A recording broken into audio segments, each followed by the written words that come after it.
What's up, guys?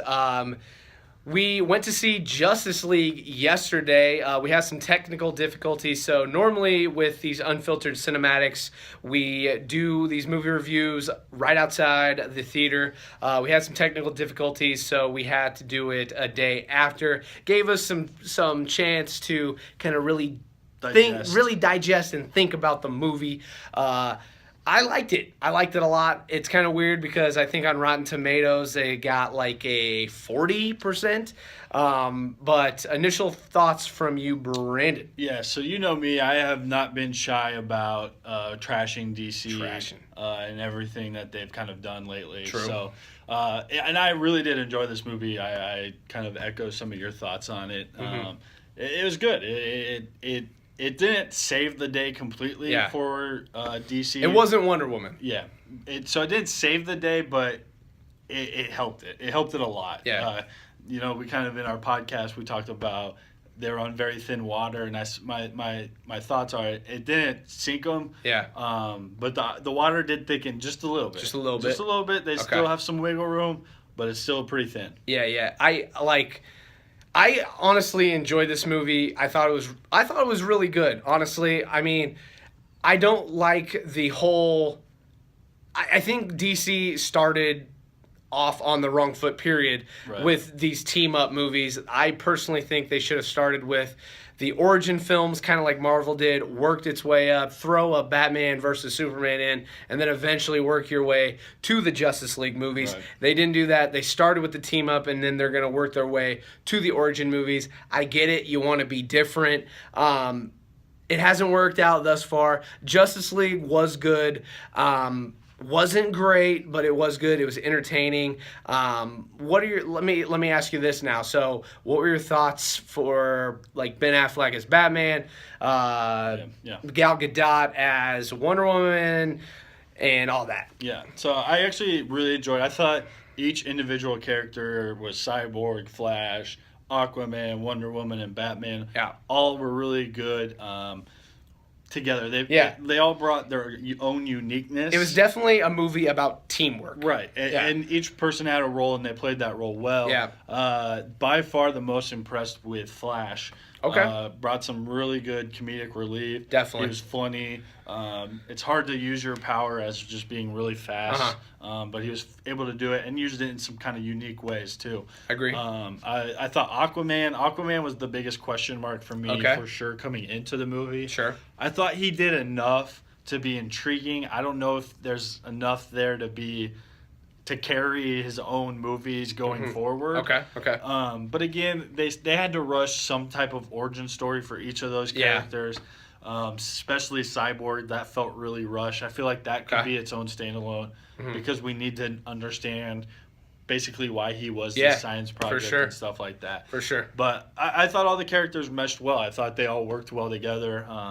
Wonder Woman, you can definitely tell, is the leader. She's the glue. I definitely think she's the glue.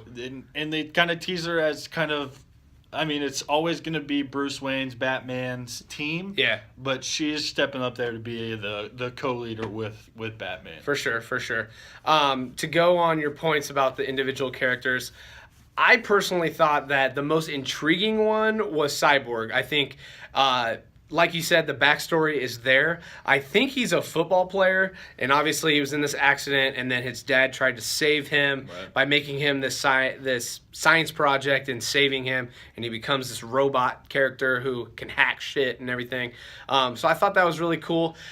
I want to hear your thoughts on this comparison. So I think potential-wise, I think Aquaman could be not on the same level, but he kind of reminds me of Han Solo in a way, because he's cocky, he's kind of a dick. He has the potential to be a cool character.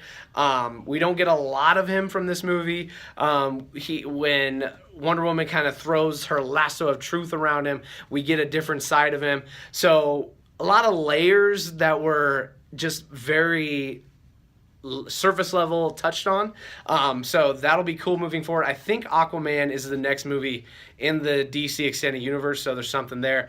You talked about The Flash. I like The Flash. It'll be interesting to see how a movie can go just based on a character who can run fast. I was tipped off by a friend of mine that said that we know that Flashpoint is going to be the title of his standalone movie, but Flashpoint may mean that he can travel back in time, according to maybe the TV show. Haven't watched that one, but the characters were cool. I'm interested in the standalones. Yeah, that's where it's going to happen. Yeah, the standalones have to be good, otherwise they're kind of screwed. For sure. We also know that Ben Affleck might bounce on the Batman movie. Gal Gadot said she may not do Wonder Woman 2 if Brett Ratner is attached because of the sexual assault allegations. So if that happens, it's safe to say they're royally fucked. It's over. Get some lube because you're getting fucked. Yeah. So DC treading thin ice. But this movie, it was good. Wasn't great. Kept It afloat. had some flaws. I personally think it's better than Batman, Superman, and Suicide Squad. Not better than Wonder Woman. But what do you think here? What are you gonna rank this one? I'm gonna go 7.1. 7.1. 7.1. Okay. Just because, and some of it's just because of how important it was to DC, and they did enough. They did enough. If it was either going to be a pretty high score or it was going to be really low. So I think it gets an increased boost with how much was riding on this one movie. I agree. Honestly, I'm going to be really close with you. I'm giving it 7.3. I think I had that in my mind right after the movie last night, and I'm sticking with it. Yeah. I think it gives us enough questions moving forward to where we're like, okay. There's enough to build on. There's enough to build on. Good point. Quick little tidbit. I think we get a little tidbit of Green Lantern. We get like a little ring hologram type thing. So I think it's already announced that we're getting a Green Lantern Corps movie, but that just kind of solidifies that he's gonna eventually be a part of DC. And then we got to talk about the end credit scene because that shit was lit. Yes. Yes. So you said it right away. I think we were in the movie or maybe going to the movie, and you're like, "Is Lex Luthor in this?" And I was like, "Not that I know of." And then what happens? Lex Luthor pops up in that post-credit scene. Pretty dope. We learned that he escapes from prison and teams up with, I believe, Deathstroke, which I think is a Batman character. Ben Affleck has teased that he may be the villain in the Batman standalone, so that shit's gonna be crazy. So it has potential. DC, you have potential. Build on it. Don't screw it up. Don't screw it up. You said in the podcast, it comes down to the writing. Write good fucking movies, or holla at your boy Martin Scorsese. Yeah. So no sexual assaults on his record. Sexual assaults. We love our women. We respect our women. So 7.1, 7.3. I think that equals out to a 7.2. So yeah, go check out Justice League. Pretty good movie, and it has potential for DC. I'm Trey Alessio, the Dawn of Entertainment. That's Brandon Ogden, the consigliere. This is Unfiltered Cinematics on Are You Entertained? And we'll be back. Stay safe.